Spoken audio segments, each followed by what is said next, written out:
ஆதியாகமத்தின் புத்தகம் 45வது அதிகாரம் 13வது வசனம். ஆதியாகமம் 45வது அதிகாரம் 13வது வசனம். எகிப்திலே எனக்கு உண்டாயிருக்கிற சகல மகிமையையும் நீங்கள் கண்ட யாவையும் என் தகப்பனுக்கு அறிவித்து அவர் சீக்கிரமாய் இவ்விடத்துக்கு வரும்படி செய்யுங்கள் என்று சொல்லி, யோசேப்பை குறித்து இந்த அதிகாரங்களிலே நாம் பார்க்கிறோம். இந்த 45வது அதிகாரம் 8வது வசனத்தையும் அந்த முதல் பகுதியை நாம் வாசிப்போமாக. ஆதலால் நீங்கள் அல்ல, தேவனே என்னை இவ்விடத்துக்கு அனுப்பி என்னை பார்வோனுக்கு தகப்பனாகவும் அவர் குடும்பம் அனைத்திற்கும் கர்த்தனாகவும் எகிப்து தேசம் முழுவதுக்கும் அதிபதியாகவும் வைத்தார். இதுதான் எகிப்துல யோசேப்புக்கு உண்டாயிருக்கிற மகிமை. ஒரு யோசேப்புக்கு எகிப்துல அவனுக்கு கிடைத்த உண்டாயிருக்கிற மகிமை என்னவென்றால், பார்வோனுக்கு அவன் தகப்பனாக மாறினார். அந்த அவனுடைய குடும்பம் அனைத்திற்கும் ஒரு தலைவனாக மாறினார். எகிப்து தேசம் முழுவதுக்கும் அதிபதியாக மாறினார். இதுதான் தேவன் யோசேப்புக்கு கொடுத்த எகிப்தினுடைய மகிமை. அல்லேலூயா. இப்படிப்பட்ட மகிமை இன்றைக்கு பிள்ளைகள் எல்லாரும் கவனிக்க வேண்டும். யாரும் பேசக்கூடாது. இங்கு வந்திருக்கிற சிறு பிள்ளைகளாக இருக்கிறவர்களுக்கு யோசேப்பை போல ஒரு மகிமையை ஆண்டவர் வைத்திருக்கிறார். உங்களுக்கு ஸ்தோத்திரம் உண்டாவதாக. எதிர்காலத்தினுடைய ஆசீர்வாதம், எதிர்காலத்தினுடைய மகிமை உங்கள் கையில இருக்கிறது. ஹல்லேலூயா. ஸ்தோத்திரம். இங்க வந்திருக்கிற வாலிப பிள்ளைகளுடைய எதிர்காலத்தினுடைய ஆசீர்வாதம், எதிர்காலத்தினுடைய மகிமை, ஆண்டவருடைய திட்டம் உங்கள் வாழ்க்கையில இருக்கிறது. இங்க வந்திருக்கிற பெரியவர்களை குறித்தும் தேவனுடைய எதிர்கால திட்டத்தை ஆண்டவர் வைத்திருக்கிறார். உங்கள் எல்லாருக்கும் ஒரு மகிமை ஆண்டவர் கொடுக்க போகிறார்.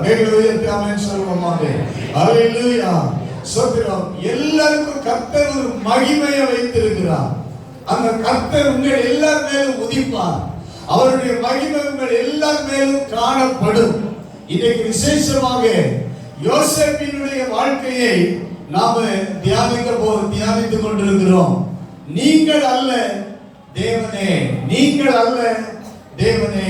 கர்த்தருக்கு ஸ்தோத்திரம். யோசேப்பு தன்னுடைய சகோதரர்களை பார்த்து சொல்லுகிறார், நீங்கள் அல்ல, எதற்கும் காரணமானவர்கள் நீங்கள் அல்ல. கர்த்தருக்கு ஸ்தோத்திரம் உண்டாவதாக. தேவனே, அநேக நேரங்கள்ல நம்முடைய வாழ்க்கையில ஏற்படுகிற கஷ்டங்களுக்கு, துன்பங்களுக்கு காரணம் யார் என்று சொல்லுவோம் என்றால், மனிதர்கள் தான் நமக்கு காரணம். இன்னார் தான் என்னை துன்பப்படுத்தினார்கள், இன்னார் தான் என்னை வேதனைப்படுத்தினார்கள், இன்னார் தான் என்னை கஷ்டப்படுத்தினார்கள் என்று அவர்களை குறித்து நாம் அங்கலாய்க்கிறோம். கர்த்தருக்கு ஸ்தோத்திரம் உண்டாவதாக. அது ஒரு காலகட்டம். யோசேப்புக்கும் அவனுடைய இருதயத்துக்குள்ள என்னுடைய சகோதரர்கள் தான் இதற்கெல்லாம் காரணம், நாம் படுகிற கஷ்டங்களுக்கு எல்லாம் என் சகோதரர்கள் தான் காரணம் என்று அவன் ஒரு காலத்தில் அவன் நினைச்சிருக்கலாம். ஆனால் இப்பொழுது அவன் வாயை திறந்து சொல்லுகிறான், இதற்கெல்லாம் காரணம் நீங்கள் அல்ல. கைகளை உயர்த்தி ஆமென் சொல்லுவோம். நீங்கள் அல்ல. கர்த்தருக்கு ஸ்தோத்திரம். கஷ்டங்களுக்கு அநேகரை நாம காரணம் சொல்லுவோம். ஆனா மேன்மைகளுக்கு அநேகரை நாம் காரணத்தை சொல்லவே மாட்டோம். உயர்ந்து விட்டு விட்டால் ஸ்தோத்திரம், அந்த உயர்வுக்கு காரணமானவர்களை நாம் அநேகரை சொல்ல மாட்டோம். கஷ்டப்படும் போது கஷ்டத்துக்கு காரணம் இவங்கெல்லாம் என்ன கஷ்டப்படுத்துறாங்கன்னு நாம சொல்லிட்டே இருப்போம். கர்த்தருக்கு ஸ்தோத்திரம் உண்டாவதாக. கஷ்டங்களுக்கும் காரணமாக இருந்தாலும், மேன்மைகளுக்கு காரணமாக இருந்தாலும் ஸ்தோத்திரம், மனிதர்கள் அல்ல, எல்லாவற்றுக்கும் காரணம் தேவனே. கைகளை உயர்த்தி ஆமென் சொல்வோமாக. ஹல்லேலூயா. ஸ்தோத்திரம். வாழ்க்கையில நாம் ஒரு உண்மையை எப்பொழுதும் கண்டுகொள்ள வேண்டும். சிறு வயதுல பிள்ளைங்க நிறைய பேர் கஷ்டப்படலாம். ஆனா ஸ்தோத்திரம், ஒரு மேன்மை இருக்கிறது என்பதை வாழ்க்கையில மறக்க கூடாது. ஒரு மகிமை இருக்கிறது என்பதை வாலிபர்கள் மறக்க கூடாது. ஒரு மேல் மகிமையை கர்த்தர் உங்களுக்கு தரப்போகிறார் என்பதை பெரியவர்கள் மறக்க கூடாது. கர்த்தருடைய நாமம் மகிமைப்படுவதாக. ஹல்லேலூயா, ஸ்தோத்திரம் உண்டாவதாக. இந்த யோசேப்பு சிறு வயதுல அவன் பிறந்த ஒரு சில வருடங்கள்ல தன்னுடைய தாயாரை இழந்து போனவன். கர்த்தருக்கு ஸ்தோத்திரம். கவனிங்க, அவன் பிறந்து ஒரு சில வருடங்கள்லயே அவனுக்கு யார் கிடையாது, அம்மா கிடையாது. ஆனா அவனுக்கு ஒரு மகிமை இருக்கிறது, எதிர்காலத்தின் ஆசீர்வாதம் மகிமை இருக்கிறது. அல்லேலூயா, ஸ்தோத்திரம் உண்டாவதாக. தாயை சிறு வயதுல இழந்தவன். ஸ்தோத்திரம். அதுக்கு பிறகு 17 வயசு வரும் முன்னாடி அவருடைய சிறு வயதிலேயே தன்னுடைய சகோதரர்களால அன்பை இழந்தவன். அவனை 10 பேரும் பகைத்தார்கள். 10 பேரும் இந்த யோசேப்பை பகைத்தார்கள். ஸ்தோத்திரம் உண்டாவதாக. அவனை எல்லாரும் வெறுத்தாங்க. ஏன்னா அவன் சிறு வயதுல அவனுக்கு இருந்த குணாதிசயம் என்னன்னா, அவங்க மற்றவங்க பண்ற தப்பெல்லாம் அப்பாட்ட போய் சொல்லிடுவான். ஸ்தோத்திரம். கைகளை தலையில சொல்லுவோம். இது உங்கள் தவறா இருக்கலாம், ஆனால் அதை குறித்து நீங்கள் ஒருபோதும் வருத்தப்படக்கூடாது. கைகளை உயர்த்தி ஆமென் சொல்லுவோம். சிறு பிள்ளைகள் அநேக தங்கள் வாழ்க்கையில் தாங்கள் செய்த தவறுகளை குறித்து குற்ற உணர்வோட காணப்படக்கூடாது. ஒரு மகிமையை அடைய வேண்டும் என்றால் நீங்க வந்திருக்கிற யாரும் கடந்த காலத்தில் உள்ள தவறுகளினால குற்ற உணர்வோட வாழக்கூடாது. கைகளை உயர்த்தி ஆமென் சொல்லுவோம். அதனாலதான் யோசேப்பு சொன்னார், நீங்கள் அல்ல தேவனே. ஹல்லேலூயா. யார் மேல எனக்கு குற்ற உணர்வு அல்ல, என் மேல எனக்கு குற்ற உணர்வு அல்ல, சகோதரர்கள் மேல குற்ற உணர்வு அல்ல. ஸ்தோத்திரம் உண்டாவதாக. தாயின் அன்பை இழந்தவன், சகோதரர்களின் பாசம் அவனுக்கு கிடைக்கல, சகோதரர்கள் அவனை வெறுத்தாங்க. 17 வயதுல தகப்பனை விட்டு தகப்பன் நேசித்தார், தகப்பன் நல்ல டிரெஸ் எல்லாம் கொடுத்தார். ஆனால் 17 வயதுல இந்த சகோதரர்கள் எல்லாரும் சேர்ந்து யோசேப்பை பகைத்து அவன் என்ன பண்ணாங்க, விற்று போட்டார்கள். நம்ம யாரையும் இன்னைக்கு என்ன செய்ய விற்று போட இல்லை. நல்லா இருக்கிறோம் ஆண்டவருடைய கிருபையினால். அல்லேலூயா, ஸ்தோத்திரம். விற்று போட்டார்கள். அதுக்கு பிறகு தகப்பனுடைய பாசமும் அன்பும் யோசேப்புக்கு கிடைக்கவில்லை. தகப்பனுடைய அன்பையும் இழந்தார். தாயின் அன்பை இழந்தவன், தகப்பனின் அன்பை இழந்தவன், சொந்த சகோதரர்களுடைய அன்பை இழந்தவன். ஸ்தோத்திரம் உண்டாவதாக. இப்போ ஒரு எஜமான் வீட்டுல போய் வேலை செய்கிறான். எஜமான் இவனை நல்லா நேசித்தான், அது உண்மைதான். ஆனால் ஒரு காலம் வரும்போது அதே எஜமான் யோசேப்பை சிறைக்குள்ள தள்ளுகிறார், அன்பை இழந்தார். எஜமானுடைய அன்பு ஒரு கட்டத்துல யோசேப்புக்கு கிடைக்காம போயிடுச்சு. அநேக நேரங்கள்ல இங்க வந்திருக்கிற யாரா இருந்தாலும் சரி, சிறு பிள்ளைகளா இருந்தாலும் வாலிபர்களா இருந்தாலும் யாரா இருந்தாலும் சரி, இந்த அன்புக்காக நீங்கள் ஏங்கலாம், இந்த அன்பு கிடைக்காமல் போகலாம். கர்த்தருக்கு ஸ்தோத்திரம். ஆனால் தேவ அன்பு உங்களுக்கு இருக்கிறது. கைகளை உயர்த்தி ஆமென் சொல்லுவோம். ஒரு தேவனுடைய அன்பு, உண்மையான தேவனுடைய அன்பு உங்களுக்கு இருக்கிறது. அதுதான் உங்களை மகிமைக்கு கொண்டு செல்லும், மகிமையான ஆசீர்வாதத்துக்குள் கொண்டு செல்லும். எகிப்தின் மகிமையை காண செய்யும், அடைய செய்யும். கர்த்தருக்கு மகிமை உண்டாவதாக. அல்லேலூயா, கர்த்தருக்கு ஸ்தோத்திரம். நண்பர்களின் அன்பை இழந்தவர் ஸ்தோத்திரம். ஆனால் எதை இழந்தாலும் உங்களுக்கு மகிமையை அடைய முடியும் என்பதற்கு யோசேப்பு ஒரு நல்ல உதாரணம். கைகளை உயர்த்தி ஆமென் சொல்லுவோமாக. அல்லேலூயா. நீங்கள் எதை இழக்கலாம், ஆனால் தேவனை மாத்திரம் இழந்து போக கூடாது. ஆமென் சொல்லுங்க. அல்லேலூயா, ஸ்தோத்திரம் உண்டாவதாக. சொந்த பந்தங்களை இழக்கலாம், மனிதர்களை இழக்கலாம், குடும்பங்களை இழக்கலாம், நண்பர்களை இழந்து போகலாம். ஆனால் ஸ்தோத்திரம், தேவனை மாத்திரம் நாம் இழந்து போய்விடக் கூடாது. கர்த்தருக்கு ஸ்தோத்திரம். நம்முடைய வாழ்க்கையின் பிறப்பிலிருந்து நம்மோடு கூட இருக்கிறவர் நம்மை உண்டாக்கின தேவன். நம்முடைய சிறு வயதில் நம்மோடு கூட இருக்கிறவர் நம்மை உண்டாக்கின தேவன். வாலிப வயதில் நம்மோடு கூட இருக்கிறவர் நம்மை உண்டாக்கின தேவன். ஸ்தோத்திரம். பெரியவர்களாக ஆனாலும் நம்மோடு கூட இருக்கிறவர் தேவனே. கைகளை உயர்த்தி எல்லாரும் சொல்லுவோமாக. தேவனே சொல்லுங்க, நீங்கள் அல்ல. தேவனே எல்லாம் சொல்லுங்க, நீங்கள் அல்ல. தேவனே என்னை நேசிக்கிறவர்கள் நீங்கள் அல்ல, தேவனே என்னை நேசிக்கிறார். அல்லேலூயா, ஸ்தோத்திரம் உண்டாவதாக. தேவனே என்னை நேசிக்கிறார். எல்லாரும் நேசிக்கிறவர் தேவன் ஒருவர் மாத்திரமே. கர்த்தருக்கு மகிமை உண்டாவதாக. அல்லேலூயா, ஸ்தோத்திரம். இன்னைக்கு சிறு பிள்ளைகள் அநேகங்க இருக்கிறீங்க, பெரியவர்கள் இருக்கிறீங்க. ஸ்தோத்திரம். மனிதனுடைய அன்பு இழந்து போகலாம், ஆனால் தேவனுடைய அன்பை நீங்கள் இழந்து போக மாட்டீர்கள். உங்களுக்கு ஒரு மகிமையை தேவனே வைத்திருக்கிறார். கர்த்தருக்கு ஸ்தோத்திரம் உண்டாவதாக. அந்த மகிமையை உங்கள் வாழ்க்கையில் ஆண்டவர் அடைய செய்வார். கர்த்தருக்கு ஸ்தோத்திரம். எனவே தேவன் உங்கள் மேல் உதிப்பார். உங்கள் மேல் கரிசனை வைத்திருக்கிறவர், உங்கள் மேல் திட்டம் வைத்திருக்கிறவர், உங்கள் மேல் அன்பு வைத்திருக்கிறவர். ஸ்தோத்திரம். அவரே ஸ்தோத்திரம் உண்டாவதாக. உங்களுக்கு அடைய வேண்டிய மகிமையை அவர் நிச்சயமாக தந்து ஆசீர்வதிப்பார். கர்த்தருக்கு ஸ்தோத்திரம் உண்டாவதாக. அல்லேலூயா. அவர் உங்களை எழுப்பி பிரகாசிக்க வைப்பார். ஸ்தோத்திரம். எந்த ஒரு வாழ்க்கையில கடைசி வரைக்கும் கவனிங்க, யோசேப்பினுடைய 30 வயசு வரைக்கும் அவனுக்கு வெற்றி இருந்ததா? யோசேப்பினுடைய 30 வயசு வரைக்கும், பிறந்ததிலிருந்து 30 வயசு வரைக்கும் எப்போதாவது அவனுக்கு வெற்றி இருந்ததா? வெற்றி இல்லை. தோல்வியெல்லாம் 30 வயசு வரைக்கும் அவன் அனுபவித்துக் கொண்டே வந்தான். இழப்பு இழப்பு இழப்பு இழப்பு, அவமானம், தோல்வி, பிரச்சனை, இவைகளெல்லாம் சந்தித்து வந்தான். ஆனால் 30 வயதான போது ஆண்டவர் அவனுடைய மேல் உதித்தார். ஆண்டவருடைய மகிமை அவனுக்கு காணப்பட்டது. அந்த மகிமையை 30 வயது வரைக்கும் கர்த்தர் அவனோட தான் இருந்தார்.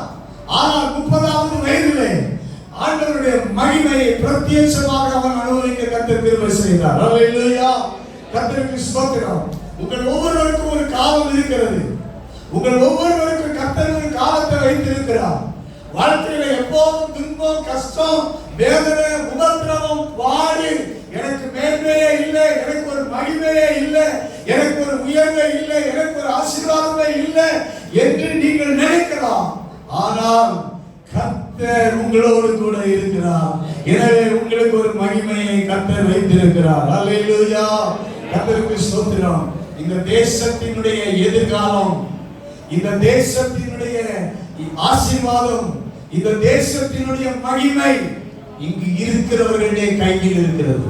அல்லேலூயா சொல்லுங்க. அல்லேலூயா. ஏஐ கையில இல்ல, ஸ்தோத்திரம் உண்டாவதாக. எந்த தலைவர்கள் கையில இல்ல, சபையின் கையில் இருக்கிறது. இங்க இருக்கிற சிறு பிள்ளைகளின் கையில் இருக்கிறது. இங்க இருக்கிற வாலிப பிள்ளைகளுடைய கையில தான் இந்த தேசத்தினுடைய எதிர்காலம் இருக்கிறது. கைகளை உயர்த்தி ஆமென் சொல்லுவோமா? அல்லேலூயா, ஆமென், ஸ்தோத்திரம். ஏன் அதை சொல்லுகிறேன் என்றால், இந்த தேசம் யோசேப்பு மூலமா எகிப்துக்கே நன்மை வந்தது.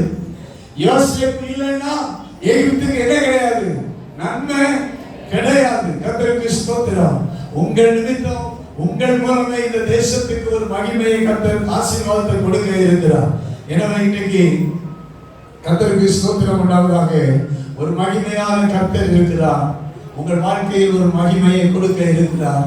ஒரு மகிமையை நீங்கள் காண இருக்கிறீர்கள். உங்களுக்கு அந்த மகிமை உங்களை உயர்த்த இருக்கிறது. அல்லேலூயா, கர்த்தருக்கு ஸ்தோத்திரம் உண்டாவதாக. ஒரே ஒன்றை நான் சொல்கிறேன். யோசேப்பு, கர்த்தருக்கு ஸ்தோத்திரம், 42 ஆதியாகமம் 42வது அதிகாரம் 18வது வசனம். ஆதியாகமம் 42வது அதிகாரம் 18வது வசனம். நான் தேவனுக்கு பயப்படுகிறவன் என்று யோசேப்பு சொல்லுகிறான். நான் தேவனுக்கு பயப்படுகிறவன். சின்ன வயசுல இருந்து ஸ்தோத்திரம் உண்டாவதாக, அம்மா அவனை விட்டு போனாலும் தேவனுக்கு பயந்து வாழ்ந்தான். சகோதரர்கள் அவனை பகைத்தாலும் யோசேப்பு தேவனுக்கு பயந்து வாழ்ந்தான். 17 வயதுல சகோதரர்கள் அவனை விற்று போட்டாலும் யோசேப்பு தேவனுக்கு பயந்து வாழ்ந்தான். போத்திபார் வீட்டுல அவனுக்கு மேன்மை கிடைத்தாலும் தேவனுக்கு பயந்து வாழ்ந்தான். கைகளை உயர்த்தி ஆமென் சொல்லுவோம். அதனால்தான் அங்கே பாவம் செய்வதற்கு தன்னை ஒப்புக் கொடுக்கவில்லை. தேவனுக்கு பயந்தவன் என்று அவனை குறித்து அவன் சாட்சி சொல்கிறான். நான் தேவனுக்கு பயந்தவன். தேவனுக்கு பயந்தவர்களுக்கு நிச்சயமாக எகிப்தின் மகிமை கிடைக்கும். ஹல்லேலூயா. மகிமை நீங்கள் காண்பீர்கள், மகிமை அடைவீர்கள். ஸ்தோத்திரம் உண்டாவதாக. தேவனுக்கு பயப்படுகிறவன் யோசேப்பு. நீங்கள் நானும் இந்த இடத்துல ஆராதனைக்கு வந்திருக்கிற ஒவ்வொருவரும் தேவனுக்கு பயப்படுகிறவர்களாக இருந்தால் கர்த்தர் உங்களை ஆசீர்வாதமாக வைப்பார். அல்லேலூயா. ஸ்தோத்திரம். அடுத்து 37வது அதிகாரம் 5வது வசனத்தில் நாம் வாசிக்கிறோம். 37வது அதிகாரம் 5வது வசனம் நாம் வாசிக்க வேண்டாம். யோசேப்பு தேவ தரிசனம் உள்ளவன். யோசேப்பு தேவ தரிசனம் உள்ளவன். தேவ தரிசனம் உள்ளவன். தேவனுடைய தரிசனம் அவனுக்கு உண்டு. அவன் எதிர்காலத்தை குறித்து தேவன் அவனுக்கு தரிசனங்களை கொடுத்தார், சொப்பனங்களை கொடுத்தார். சின்ன பிள்ளையா இருக்கும் போதே அவன் தேவ தரிசனம் உள்ளவனாக வாழ்ந்தான். இன்னைக்கு இங்க வந்திருக்கிற அத்தனை பேருக்கு உங்கள் அனைவருக்கும் என்ன இருக்கணும்? இரண்டாவதாக தேவ தரிசனம் இருக்கணும். சொல்லுங்க, என்ன இருக்கணும்? தேவ தரிசனம். அனைவருக்கு உங்க தரிசனம் தான் இருக்குது. நான் அப்படி வருவேன், இப்படி வருவேன். தேவ தரிசனம் இருந்தீங்கன்னா நிச்சயமாக நீங்க மேல வருவீங்க. கைகளை உயர்த்தி அல்லேலூயா சொல்லுவாங்க. அல்லேலூயா. உங்க சொந்த தரிசனம் அல்ல, தேவ தரிசனம் உள்ளவர்களாக நீங்கள் நானும் மாற வேண்டும். தேவ தரிசனம் அவனுக்கு ஆண்டவர் சொப்பனத்தை கொடுத்தார். ஸ்தோத்திரம். அவன் உயர்வான், ஒரு நாள் மேன்மை வரும், மகிமை அடைவான் என்பதை ஸ்தோத்திரம். அவன் ஆண்டவர் மறுபடியும் அவனுக்கு தரிசனங்களை கொடுத்தார். பிரியமா, அந்த தரிசனத்தை அவன் ஒரு நாள் மறக்கல. கைகளை உயர்த்தி அல்லேலூயா சொல்லுவாங்க. அல்லேலூயா. குழியில தூக்கி போடும் போதும் அவன் அந்த தேவ தரிசனத்தை மறக்கல. ஸ்தோத்திரம். ஒரு நாள் இந்த குழியில தூக்கி போடுகிற இதே சகோதரர்கள் என்னை வணங்குவார்கள் என்கிற தரிசனத்தை யோசேப்பு மறக்கல. கைகளை உயர்த்தி ஆமென் சொல்லுவாங்க. சொல்லுங்க, தேவ தரிசனம் என்பது மாறாது. சகோதரர்கள் அவனை விற்று போடும் போதும் அவன் இருதயத்துக்குள்ள தேவ தரிசனம் உள்ளவன். இவர்கள் என்னை விற்று போட்டாலும் ஒரு நாள் இவர்கள் என்னை பார்க்க வருவார்கள், ஒரு நாள் என்னை வணங்குவார்கள் என்பதை அவன் மறக்கவில்லை. கைகளை தலையிலே சொல்லுவாங்க.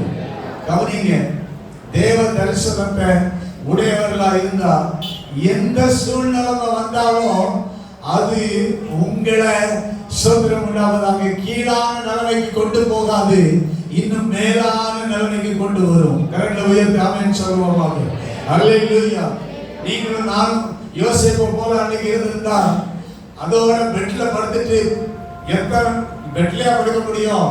யோசேப்புக்கு தரை கூட கிடைக்காது. சுதந்திரம் உண்டாவதாக.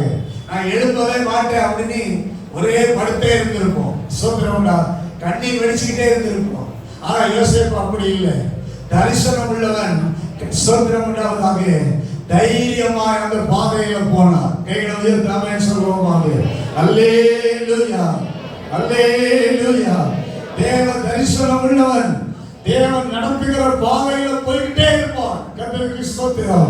ஐயா, அப்படி வந்துச்சு, இது நடந்துச்சு, எனக்கு இப்படி எல்லாம் நடக்கணும் தெரியலையே, ஐயோ இது நடந்து விட்டதே, இனி தேவ தரிசனம் நடக்காது என்று அவன் தன்னைத்தானே ஸ்தோத்திரம் இல்லாமதாக அழைத்துக் கொள்ளவில்லை. தேவ தரிசனம் இருந்தால் ஸ்தோத்திரம் முன்னே எந்த சூழ்நிலையிலும் கலங்காமல் கவலைப்படாமல் நாம் முன்னேறி செல்வோம். கைகளை உயர்த்தி ஆமென் சொல்வோம். அல்லேலூயா. தேவ தரிசனம். சிறைச்சாலைக்குள்ள அவன் அடைக்கப்பட்டாலும் கர்த்தர் அவனோடு கூட இருந்தார். அவனுக்கு தெரியும், அநேகருக்கு சொப்பனத்துக்கு அர்த்தத்தை சொன்னான். ஏன்னா தேவ தரிசனம் உள்ளவன். கைகளை உயர்த்தி ஆமென் சொல்வோமாக. இரண்டாவது, தேவனுடைய பிள்ளைகள் ஒவ்வொருவருக்கும் தேவ தரிசனம் இருந்தால் நிச்சயமாக கர்த்தர் உங்கள் மேல உதிப்பார். அவருடைய மகிமை உங்கள் மேல காணப்படும். நீங்கள் ஒரு பெரிய உயர்வுக்குள்ள இந்த தேசத்துல ஒரு பெரிய உயர்வுக்கு கர்த்தர் உங்களை கொண்டு போவார். 2 வயசுல இருக்கலாம், 5 வயசுல இருக்கலாம், 10 வயசுல இருக்கலாம், எத்தனை வயசுல இருக்கலாம். ஒருவருக்கு ஒரு பெரிய உயர்வு இருக்கிறது. அல்லேலூயா. கர்த்தருக்கு ஸ்தோத்திரம். தேவ தரிசனம்.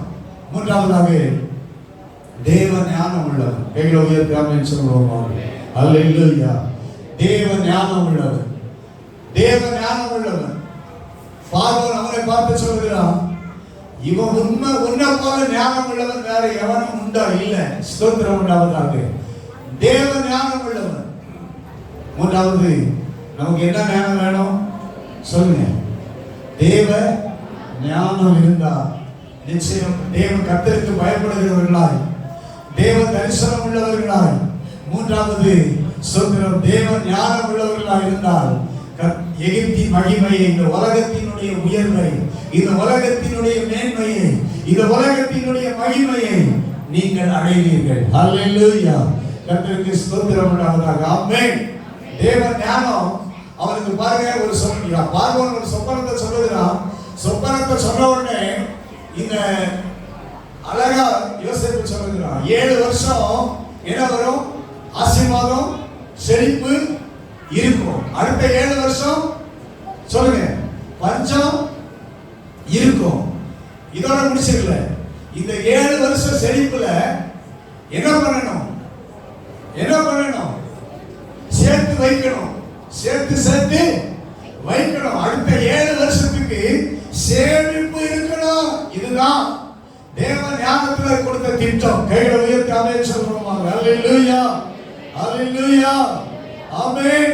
தேவ தரிசனம் இருந்தா, தேவ ஞானம் இருந்தா திட்டம், நிறைய பிளான் வரும். கர்த்தருக்கு ஸ்தோத்திரம் உண்டாவதாக. ஹல்லேலூயா.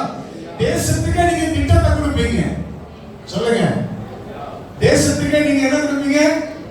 திட்டத்தை கொடுப்பீங்க. ஸ்தோத்திரம் உண்டாவதாக. ஹல்லேலூயா, ஸ்தோத்திரம் உண்டாவதாக. அந்த திட்டம் என்ன செய்யணும்? அடுத்த 7 வருஷத்துக்கு, அடுத்த 7 வருஷத்துக்கு, 14 வருஷத்துக்கு என்ன செய்யணும்? சொல்லுங்க, எத்தனை வருஷத்துக்கு? 14 வருடத்தினுடைய பிளான், திட்டம். ஸ்தோத்திரம் உண்டாவதாக. யோசேப்புக்கு அந்த தேவ ஞானத்துல கிடைத்தது. நம்முடைய எதிர்கால வாழ்க்கைக்கு ஆண்டவர் பெரிய திட்டத்தை உங்களுக்கு அந்த ஞானத்துல கொடுக்க போகிறார். கைகளை உயர்த்தி அல்லேலூயா சொல்லுவோமாக. அல்லேலூயா. நமக்கு திட்டம் 1 வருஷத்துக்கு கூட இல்லை. அநேக நம்ம வாழ்க்கையில 14 வருஷத்துக்கு இந்த தேசத்துக்கே பிளான ஆண்டவர் யோசேப்புக்கு கொடுத்தார். அவனை போல ஞானம் உள்ளவன் ஒருவனையும் காண முடியாது. கர்த்தருக்கு ஸ்தோத்திரம் உண்டாகும். அநேகர் 5 வருஷத்துக்கு பிளான் பண்ணுவாங்க, 10 வருஷத்துக்கு பிளான் பண்ணுவாங்க. ஸ்தோத்திரம் உண்டாகுறாங்க. அல்லேலூயா, ஸ்தோத்திரம். முழு ஆசீர்வாதத்துக்கும் தேவனுடைய திட்டத்தை ஆண்டவர் உங்களுக்கு எனக்கு கொடுக்க போகிறார். கைகளை ஆமென் சொல்லுவோம். அல்லேலூயா, அல்லேலூயா, அல்லேலூயா. செயல்படுத்துகிற திட்டத்தை இந்த தேசத்துல செயல்படுத்த போகிற திட்டம் யார் கையில இருக்குது? இங்க இருக்கிற சிறு பிள்ளைகள் கையில இருக்குது. சொல்லுங்க, அல்லேலூயா. இந்த தேசத்தை சொந்த ஆசீர்வாதமாக்கக்கூடிய திட்டங்கள் எங்க யார்கிட்ட இருக்கு? சொல்லுங்க, வாயை திறந்து சொல்லுங்க. இந்த தேசத்தில் செயல்படுத்த, இனி வருங்காலத்தில் செயல்படுத்த போகிற திட்டங்கள் யார் கையில் இருக்கு? சபையில் இருக்கிற சிறு பிள்ளைகள் கையில் இருக்கு. உங்களுக்கு தேவ ஞானம் இருந்தா எதிர்கால பீச்சலுக்குரிய எல்லா திட்டத்தையும் கர்த்தர் உங்களுக்கு தந்து உங்களை தேசத்துல உயர்த்தி ஆசீர்வாதமா வைப்பார். ஆமென், அல்லேலூயா. எனவே இன்னைக்கு சோதரர் தேவனுக்கு பயப்படுகிறவர்களாகவும், தேவ தரிசனம் உள்ளவர்களாகவும், தேவ ஞானம் உள்ளவர்களாகவும் வாழும் பொழுது ஆண்டவர் உங்களுக்கு மகிமையை தருவார். யோசேப்பை அவன் மகிமையை என்ன நீங்களே பாருங்க, எனக்கு இருக்கிற மகிமையை தன் சகோதரர்களை பார்த்து சொல்லுகிறார். சோதரர் நீங்கள் அல்ல. கைகளை உயர்த்தலையிலேயே சொல்லுவோம். இப்ப நான் இவ்வளவு மகிமை அடைந்திருக்கிறதுக்கு காரணம் என்ன? வெளியில போடும்போது காரணமும் நீங்க அல்ல. நான் இவ்வளவு மேன்மையா ஒரு தேசத்துக்கே அதிபதியாக இருக்கிறதுக்கு காரணம் சொல்லுங்க, நீங்கள் அல்ல, தேவனே. எல்லாரும் எப்போதும் நம்ம சொல்ல பார்க்கணும், மனுஷர்கள் அல்ல, தேவனே. அல்லேலூயா. எல்லாம் சொல்லுங்க, இங்க வந்திருக்கிற யாரும் அல்ல, தேவனே. அல்லேலூயா.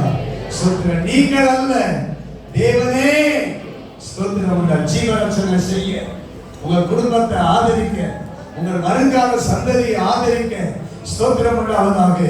இன்னும் உயிரோட காக்க, உங்க வம்சமே ஒழிந்து போகாம இருக்க தேவனே கிரியை செய்கிறார். அல்லேலூயா. சின்ன வயசுல இருந்து தேவன் உங்களோட கிரியை செய்கிறார். வாழ்வு வயசுல இருக்கிற உங்களோட தேவன் கிரியை செய்து கொண்டே இருக்கிறார். கர்த்தருக்கு ஸ்தோத்திரம். ஏன்னா உங்கள் மூலம் உங்க வம்சம் ஒழியாம இருக்க பண்ணுவார். அல்லேலூயா. ஸ்தோத்திரம். உங்கள் குடும்பம் உயிரோட காக்கப்படும். உங்கள் சபை, உங்கள் சமுதாயம் உயிரோட காக்கப்படும். உங்கள் மூலம் தேவன் ஒரு பெரிய ரட்சிப்பை கர்த்தர் கொடுக்க இருக்கிறார். இந்த இடத்துல வந்திருக்கிற அத்தனை பேர் மேலும் தேவன் உங்கள் மூலம் ஒரு பெரிய ரட்சிப்பை கொடுக்க இருக்கிறார். அல்லேலூயா. கர்த்தருக்கு ஸ்தோத்திரம். அதனால தேவனை நேசித்தவன் யோசேப்பு. அல்லேலூயா. தேவனை நேசித்தவன், சகோதரர்களை நேசித்தவன், தகப்பனை நேசித்தவன். அப்பாவுக்கு 10 கழுதையில, அப்புறம் இன்னும் 10 கோவேறு கழுதைகள பண்டங்களும் எல்லாத்தையும் உச்சிதமான பொருட்களை ஏத்திட்டு போய் அப்பாவை கூட்டுவாங்க, வண்டியெல்லாம் அனுப்பி அப்பாவை கூட்டுவாங்க அப்படின்னு யோசிப்பு சொன்னார். கர்த்தருக்கு ஸ்தோத்திரம் உண்டாவதாக. தகப்பனை நேசித்தான், சகோதரர்களை நேசித்தான், எல்லாருக்கும் மாற்று வஸ்திரத்தை கொடுத்தான், எல்லாரையும் சந்தோஷமா அனுப்பி வைத்தான் யோசேப்பு. அல்லேலூயா. ஏன்னா நீங்கள் அல்ல, இதுக்கு காரணம் நீங்கள் அல்ல, தேவனே. இந்த கான்செப்ட் நமக்கு இருந்துச்சுன்னா யாரை நேசிப்போம்? யாரை நேசிப்போம்? கஷ்டத்துல யாரை நேசிப்போம்? தேவனை நேசிப்போம். துன்பத்துல யாரை நேசிப்போம்? தேவனை நேசிப்போம். யாரை நேசிப்போம்? நம்ம வெறுக்கிறவர்களை, சகோதரர்களை, நம்ம பகைக்கிறவர்களை சொல்லுங்க நேசிப்போம். அல்லேலூயா. நம்ம குடும்பத்தை நேசிப்போம், நம்ம தகப்பனை நேசிப்போம். அல்லேலூயா. எல்லாரும் நாம நேசிக்கிறவர்களாக இருப்போம். கர்த்தர் ஒவ்வொருவரையும் ஆசீர்வதிப்பாராக. ஆமென்.